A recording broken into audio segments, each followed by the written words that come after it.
இழைவிறகு வெட்டி ஒருவன் தன் மனைவியுடன் வாழ்ந்து வந்தான். அவனுக்கு 7 மகன்கள் இருந்தனர். அவன் எவ்வளவோ கடுமையாக உழைத்தும் அவர்கள் பல நாட்கள் பட்டினி கிடந்தார்கள். ஒரு நாள் இரவு அவனுடைய மகன்கள் தூங்கிக் கொண்டிருந்தனர். மனைவி அவனிடம், நாம் எவ்வளவு காலம் துன்பப்படுவது? வயிறார உண்டு எத்தனை நாட்கள் ஆகிறது? நம் மகன்களை காட்டில் விட்டுவிட்டு வந்து விடுங்கள்.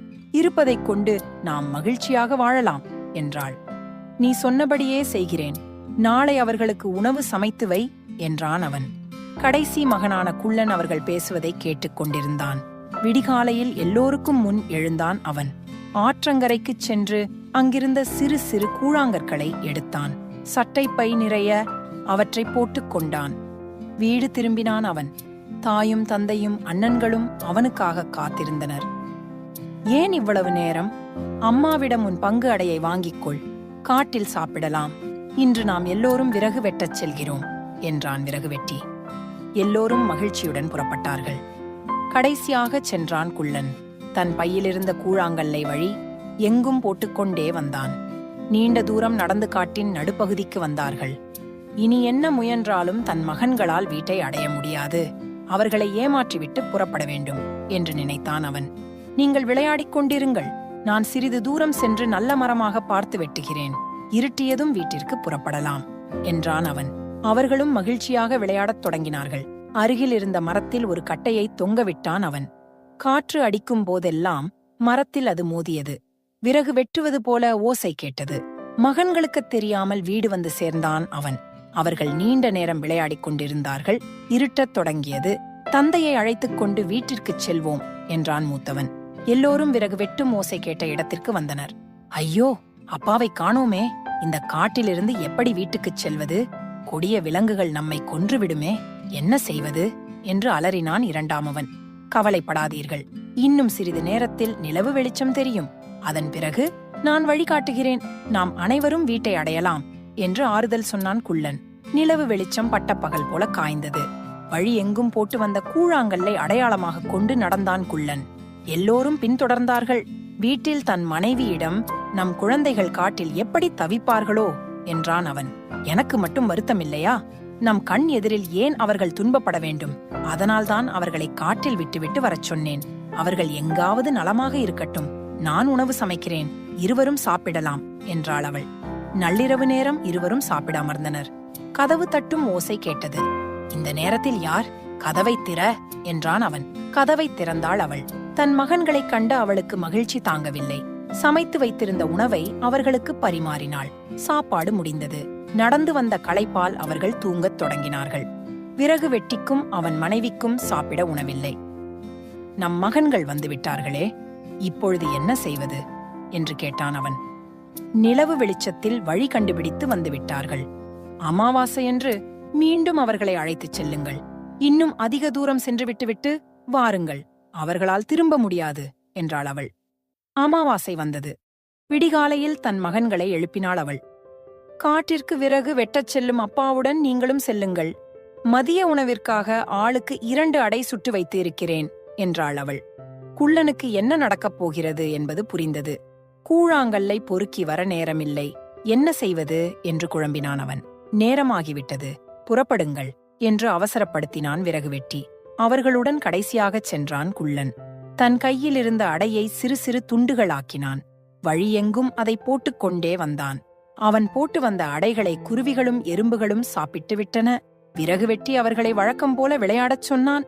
கட்டையை தொங்க விட்டுவிட்டு வீடு வந்து சேர்ந்தான். இருட்டத் தொடங்கியது. எல்லோரும் தந்தையை காணாது திகைத்தனர். நான் வழிகாட்டுகிறேன், கவலைப்படாதீர்கள் என்றான் குள்ளன்.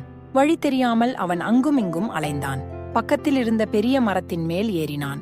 தொலைவில் விளக்கு வெளிச்சம் தெரிவதை பார்த்தான். கீழே இறங்கிய அவன், அண்ணன்களே, சிறிது தொலைவில் வெளிச்சம் தெரிகிறது. கண்டிப்பாக அங்கே வீடு இருக்க வேண்டும். நாம் அங்கே சென்று இன்றிரவு தங்குவோம் என்றான். எல்லோரும் வெளிச்சம் வந்த இடத்தை நோக்கி நடந்தார்கள்.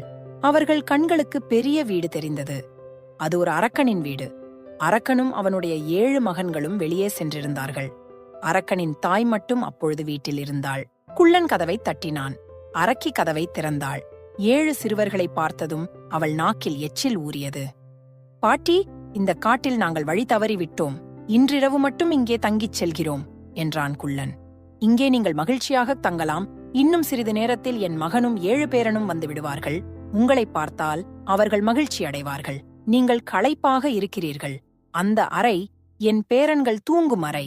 அங்கே சென்று நிம்மதியாக தூங்குங்கள் என்று இனிமையாக பேசினாள் கிழவி. அவர்களும் அந்த அறையில் சென்று படுத்தார்கள். சிறிது நேரத்தில் அரக்கனும் 7 மகன்களும் அங்கே வந்தனர். 7 பேரன்களின் தலையிலும் கிரீடத்தை அணிவித்தாள் அவள். நீங்கள் சென்று அவர்கள் பக்கத்தில் படுத்து தூங்குங்கள் என்றாள். அவர்களும் சென்று சிறுவர் பக்கத்தில் படுத்தனர்.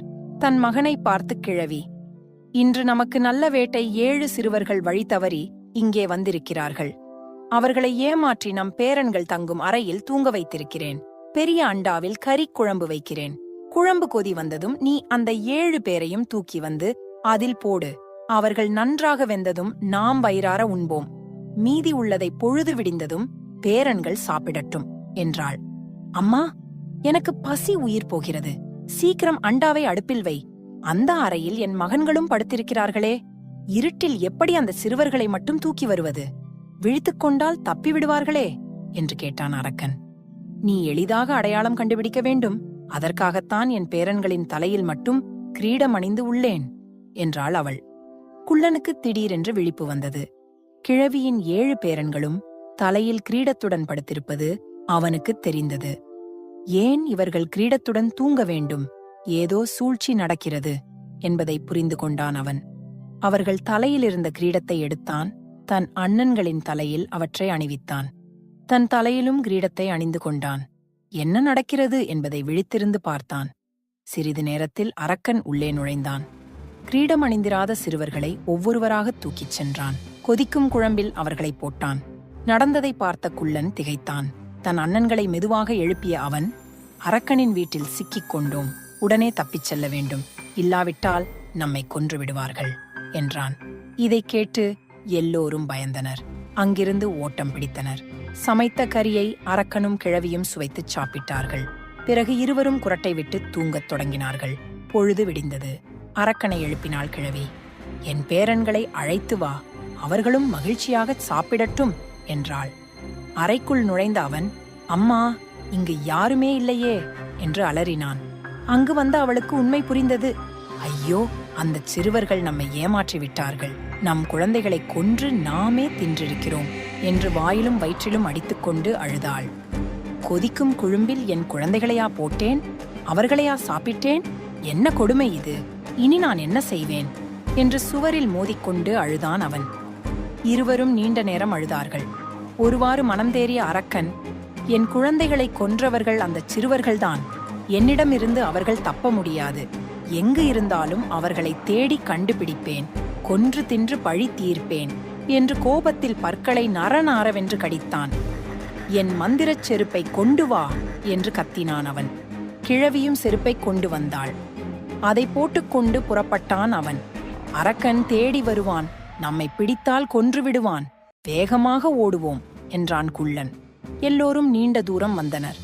என்னால் ஒரு அடி கூட எடுத்து வைக்க முடியவில்லை என்றான் மூத்தவன். அரக்கன் இனி நம்மை துரத்த முடியாது. எதற்கும் பாதுகாப்பாக இங்கிருக்கும் குகைக்குள் பதுங்கிக் கொள்வோம். யாராலும் கண்டுபிடிக்க முடியாது என்றான் குள்ளன். எல்லோரும் பதுங்கிக் கொண்டனர். அரக்கனின் காலடி ஓசை அவர்களுக்கு கேட்டது. எல்லோரும் நடுங்கினார்கள்.